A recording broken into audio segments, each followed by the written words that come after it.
A while back, I reviewed the remaster of Shenmue after playing it for the very first time, and I began that review by saying I didn't quite understand why that game stirred up as much raw fanaticism as it did, before ending that same review feeling utterly enthralled by the world and the story that it had presented. I'd come out of that game completely understanding why it's as adored as much as it is. Nostalgia factor aside, Shenmue is a remarkable piece of tech given the context in which it was released, and its innovative approach to narration and the establishment of a living world within the confines of Yokosuka, with NPCs on set schedules and interactable objects painstakingly placed in a game that's well known for its meticulous attention to detail, is sublime. That's not to say that Shenmue isn't without its problems. It has them, and they are plenty. But all in all, the entire package was so extraordinary, so vividly captivating, and so incredibly enthralling that I loved this game thoroughly, warts and all. So I had a series of fairly solid expectations for Shenmue II that was highly informed by my experiences with Shenmue. I had heard that the sequel pretty much fixed all of my complaints about the first game, with the exception of combat.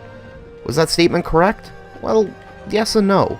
I found that while Shenmue II is the superior game on a technical level in pretty much every single comparative category, it had also lost a little bit about what made Shenmue so special in its transition from the first game to the second. A lot of the game is more of the same, but it does enough to attempt to offer more variety and a smoother experience that is certainly more accessible and much greater in scope. The result is that we get a truly spectacular adventure game and a riveting continuation of the story that was set up in the first game, but one that's missing a part of itself that made it so truly unique and wonderful in the first place. Shenmue II, much like the first game, was remastered by D3T, and if you played the remaster of Shenmue, then you know exactly what to expect from Shenmue 2 on a technical level.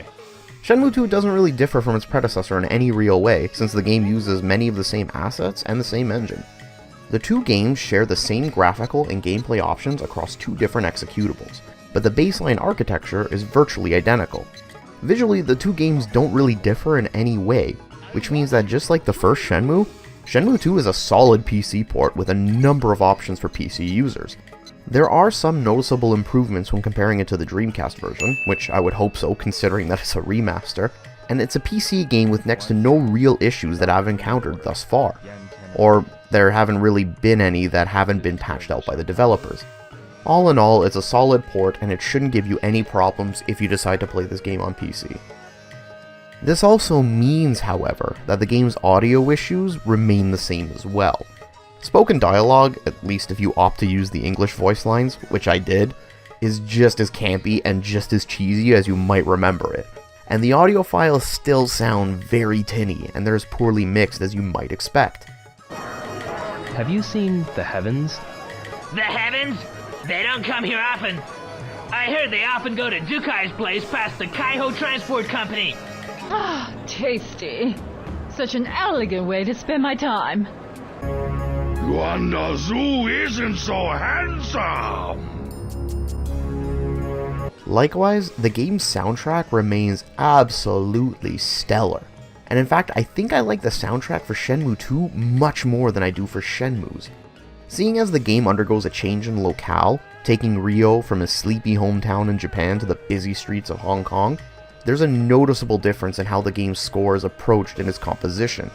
It still retains many of the same overtures and melodies, however it's supplemented by a much stronger emphasis on traditional Chinese music, with a heavy dose of Chinese strings and flutes to take it a step away from the sort of orchestral Japanese affair that we got out of Shenmue 1. And the end result is a score that's just as glorious as the first one.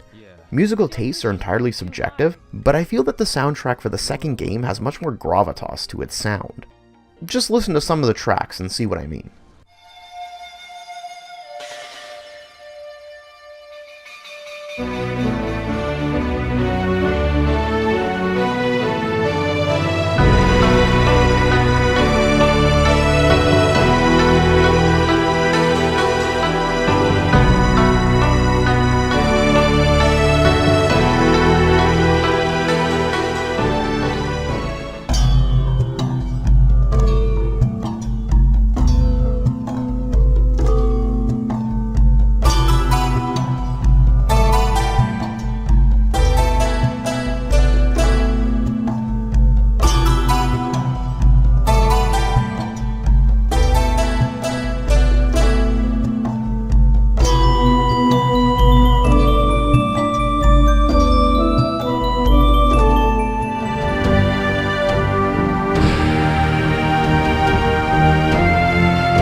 grand, and it really sets the stage for what is this really big adventure in this modern setting. It sets the mood just right, so when you're sneaking around, investigating leads, or just exploring the vastness of the new setting you find yourself in, the musical points are on cue, and reflect the mood to a T.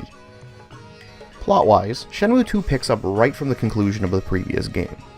Having found out that his father's killer, Lan Di, has left Japan, our protagonist, Ryo Hazuki, races across the sea to chase him into Hong Kong.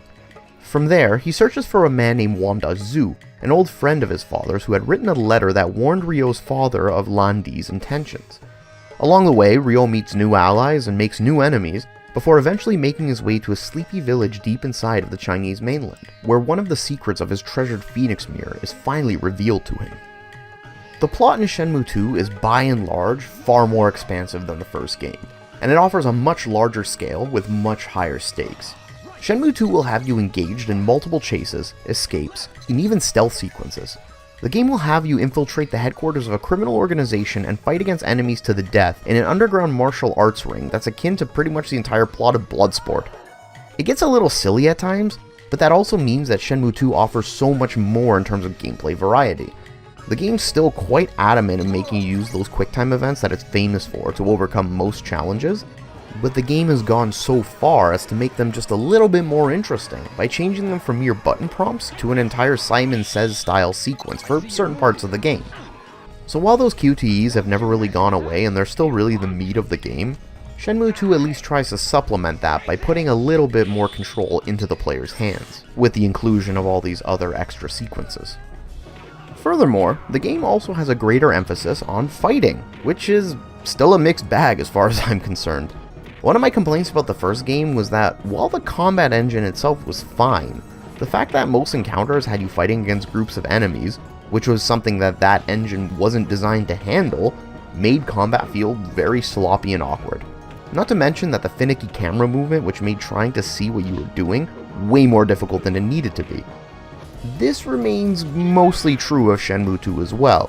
The only real change that the developers have made is that now enemies have health meters, which means that it's technically easier to focus on one or two in particular, rather than doing the blind guesswork of the first one where you're just wailing on somebody hoping that they'll fall over soon.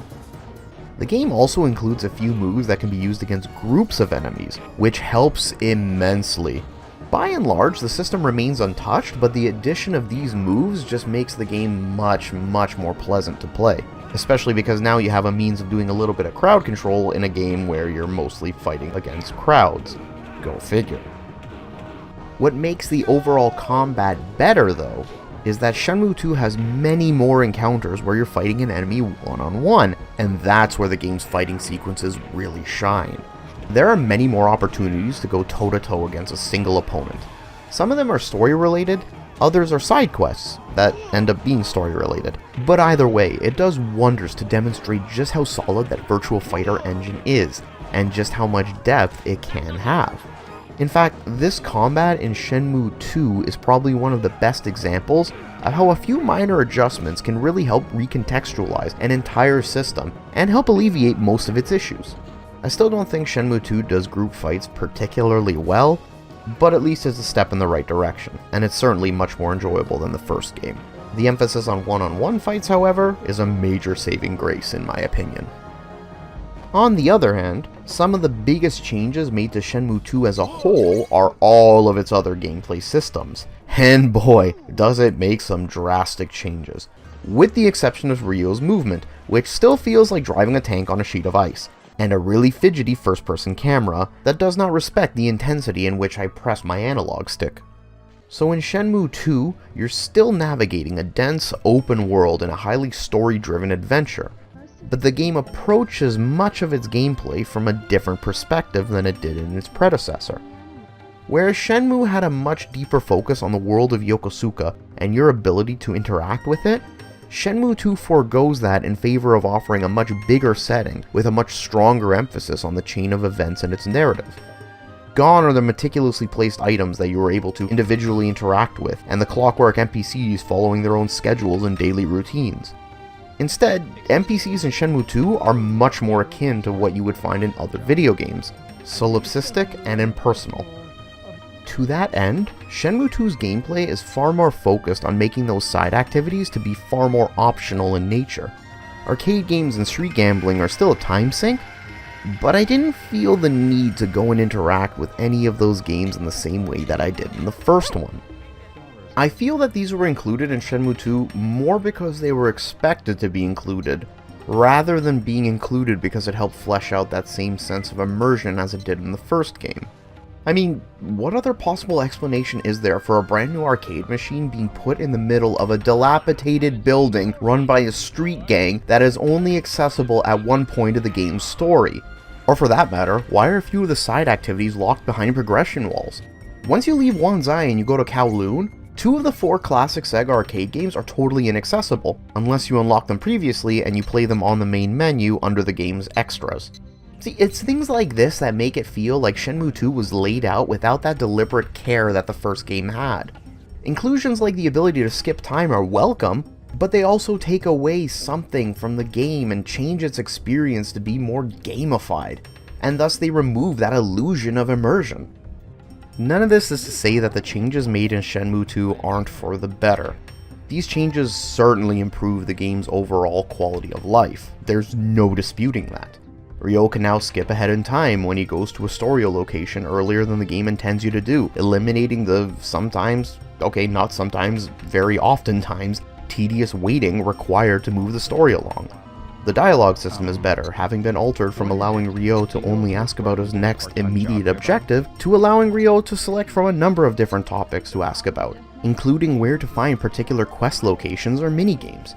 And the fact that NPCs will actually lead you to your destination from time to time when you ask them where to find particular buildings that you're looking for is a definite improvement. So too is the fact that Shenmue 2 actually has a series of mini-maps to help you navigate the world directly, and that directly addresses another one of my critiques from the first game. And considering how much bigger the world of Shenmue 2 is in comparison, these maps are a real godsend. Where the first game was broken up into roughly 3 major hub areas, Shenmue 2 expands that to an entire metropolis broken up into different quarters. And each quarter is roughly the same size as their neighborhood counterpart in the first game, but there's a much greater number of them in total. Not only that, but Shenmue 2 has 2 separate overworld hubs, Hong Kong and Kowloon, each with their own sub-areas and interconnected districts, not to mention a third, more linear area in Guilin. And in true Shenmue fashion, you're going to need to buy these maps as you approach every single one of these quarters. You don't automatically get them when you first enter, so make sure that you budget accordingly. These maps really help out a lot. They're not strictly necessary, but I can't imagine you trying to go through this game without them, especially on a first-time playthrough. Once you pick them up, a map will appear on your HUD, making navigation that much easier. Not to mention the fact that you have the ability to draw markers on it to remind you of the locations of some of the more important places, like where you can turn in for the night or where you can find part-time work. All of these are fantastic additions, and they make the game far more approachable, and more importantly, they make the game far more playable. However, I still think that somewhere along the way, Shenmue 2 began to lose sight of some of those smaller details that really made the first game feel so alive. Throughout my playthrough, there was this constant feeling of rushing through the storyline to get from one beat to another, without the need or the desire to step back and take in my surroundings. In the first game, I was compelled to do it. I wanted to search every nook and cranny of the world to see what secrets it held.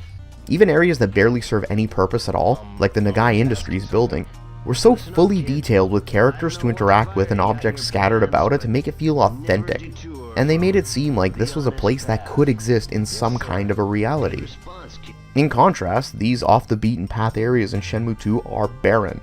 Apartments are empty with barely any furniture or objects in them to speak of, NPCs lack any defining characteristics, and are unmemorable outside of the story-critical ones, compared to the first game, where you still had NPCs who were walking about the city and served no purpose to the overall story, but were still given names and colorful personalities, and I can still remember now, months afterwards. So because of that, Shenmue 2 really lacks that sense of exploration and wonder that the first game had, and it disincentivizes any need for you to poke your head around corners to see what it has to offer, aside from creating a requirement to earn money in the early game. And that really is the supreme irony. considering just how much more stuff there is to do in this game than there was in the original. It feels like it's wasted potential, and all because Shenmue II reduced its simulationist aspects and decided to go down a route where it feels way more video gamey than anything else. Which I suppose is fine. Shenmue II is, after all, a video game, so by all accounts it should certainly be something that is fun to play, and it very much is fun to play. These improvements are by and large just that, improvements. They make the game play better in pretty much every regard, but I can't help but notice that hole that was left behind in doing so. In contrast to that, I feel that Shenmue 2's story is equal parts exciting and introspective, and I feel that it was a beautifully crafted follow-up to the first game. It's well designed, and though it can get off the rails at times thanks in no small part to that level design philosophy, it's still grounded enough to make itself out to be a continuation of what was already a really compelling revenge narrative that felt akin to a few different action movies thrown in together. It works really well, and the change of scenery to the densely packed Hong Kong only raises the feeling of high-stakes action that itself is accentuated by those tense moments that you encounter. The first two acts in particular are wonderful, but by the time you make it to Guilin, the game's plot goes from being very well paced to a screeching halt. It's a 3-hour epilogue of very little else other than exposition and quiet time. And the fact that this section is a 3-hour epilogue of a narrative-heavy driven game makes this entire journey to this remote village almost unbearable. As much as it offers some well-done character development and offers some great plot resolutions, it just drags on for far too long without doing much of anything to change the pace up. Like, seriously, pay attention to what the villagers in Longhuishan say when you ask them how long it takes to get to Guilin. Excuse me. What is it? Is this the right path to get to Bailu Village? Just walk down this path until you can't walk anymore. Well, it's the only path around here anyway. About how far it is? Well, I'd say it will take 2 or 3 days. You just take your time. Yeah, they're not kidding. You will spend the next 2 or 3 days in-game, walking to this place over the course of 3 hours of real-world time. Especially if you stop and listen to everything your companion has to say to you. Which admittedly is very interesting, but it still adds on to that game time. It's not that this is inherently bad, it's just that at this point of the game, it just feels so forced, especially coming off the heels of what was a wonderful climax with the game's major antagonist. It just makes this section in particular stick out like a sore thumb. And it's a shame because I think this is one of the more serene and beautiful sections of the game. It truly leads to what are some really special moments, such as a sequence when you're running through the mountains on your way to Bailu Village, which is otherwise a banal QTE event that's overshadowed by a change of tone and atmosphere. Watching the sun set as you take in the view of these lush green woods is accentuated by an arrangement of the game's main theme that's softer in tone so that it better reflects that serene setting of nature that surrounds you.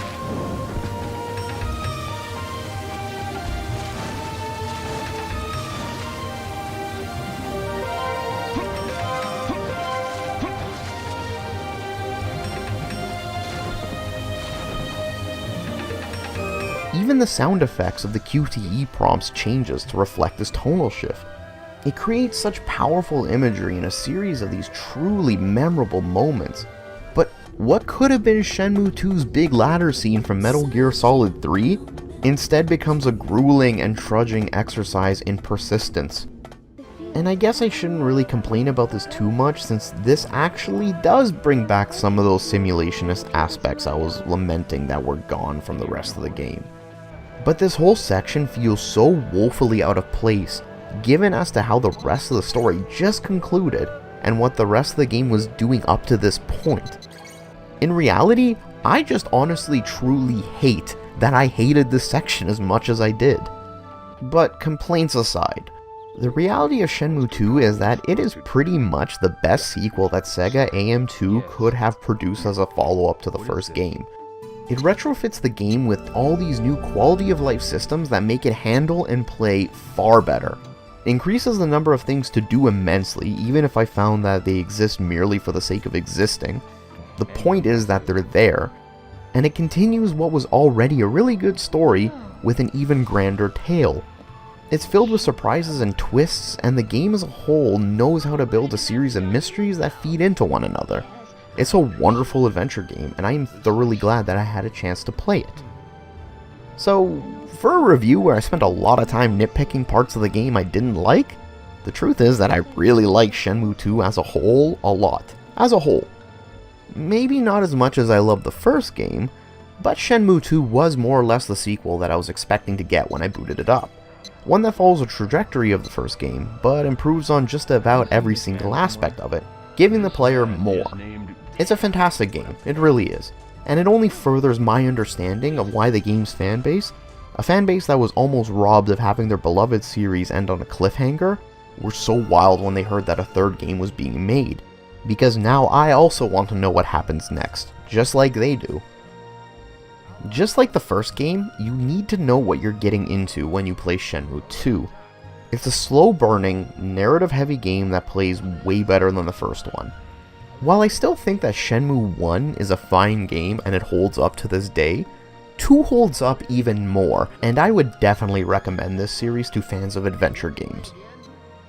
It's an experience that is so radically different from other games that I've played, it's very hard to compare them. So if you're at all curious about this series, I'd say dive right in. Shenmue 2 is a solid game, and it is a wonderful experience. One that's incredibly enjoyable if you're the sort of person who's patient and likes a really good story. Shenmue 2 has a lot to offer if you can weather its rougher edges. If you do, you'll be rewarded with a game experience that's unlike any other. It truly is a wonderful game, and I'm happy to say that my experiences with Shenmue 1 and 2 have truly made me a fan of the series. Here's hoping that when I get around to jumping into the third chapter, it won't disappoint. Every year, at this time of the season, its flowers bloom.